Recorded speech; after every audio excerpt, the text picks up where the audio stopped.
هر جا باشم پیش ایرانیان دلم، فروشگاه ایرانیان. بله. کجا بودیم داستان به اینجا رسید؟ صحبت از کچلی بود. بچه برگشت به باباش گفت بابا جان شنیدم اون آقایونی که 2 فرق سر دارن دیدیم 2 پیچ میخوره اینجا، میگن اونا 2 زن دارن.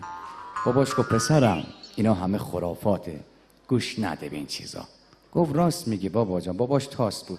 گفت اگه بنا به این چیزا بود شما با این فرق گشادتون الان باید حرمسرا می‌داشتیم واسه داستان اینجوری. این دسته کجاست؟ یعنی که میگفت مصطفی پیروزی دقت کن میگفت هر چقدر که دختر زشتره صداش نازتره و برعکس همینطور. میگفت ما مورد داشتیم، شما دیدیم مثلا خانم شاکردوست ماشاءالله چهره خیلی خوبی داره اما صدا خیلی بسیار صدای جالب جذابی، صدا با چهره نمیخونه. تو دختر این قانون. مصطفی میگم ما یه دختری داشتیم تو فامیلمون چهره عین آنجلینا جولی، صدا مثل اگزوز خاور. اینه یه قوانین. زیاد گیر ندیم این مسائل. اما عزیزان جان بچه چیز یاد نمیگیره با 오빤 강남 스타일 강남 스타일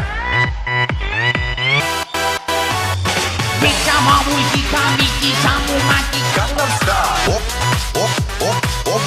오빤 강남 스타일 강남 스타일 오빤 강남 스타일 آهنگ تموم شد.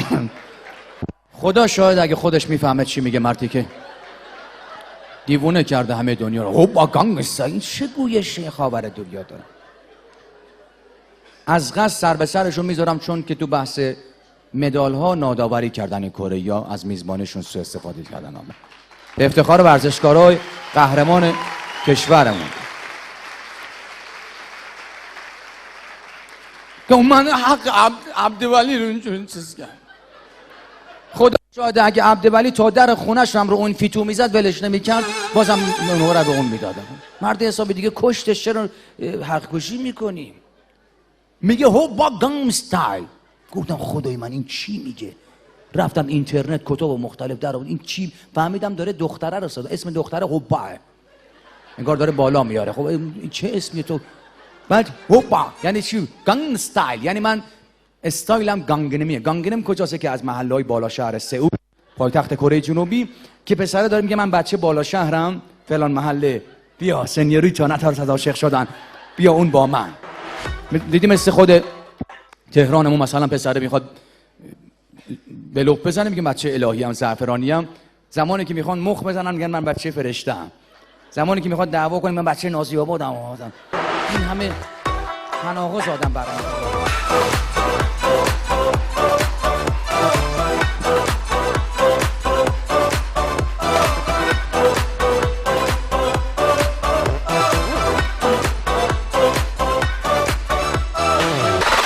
خلاصه از گویش این خاورمیانه باز کره جنوبی و ژاپن بدک نیست، آدم یه چیزایی. اما این چینیا اصلا آدم سر رر نمیدونن چی به هم میگن، همش ه، نه خ دارن نه ر دارن نه نه.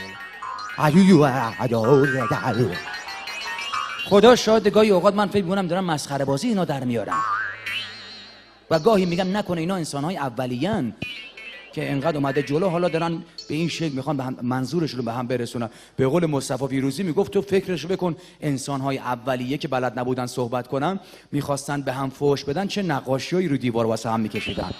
این به تو، اون به من، اینم به تو. مثلا یه کجا داره فکر من نمیدونم.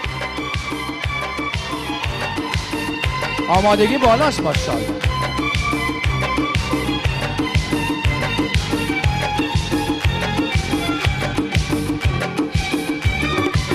خیلی وقته دیگه دلت باسم تنگ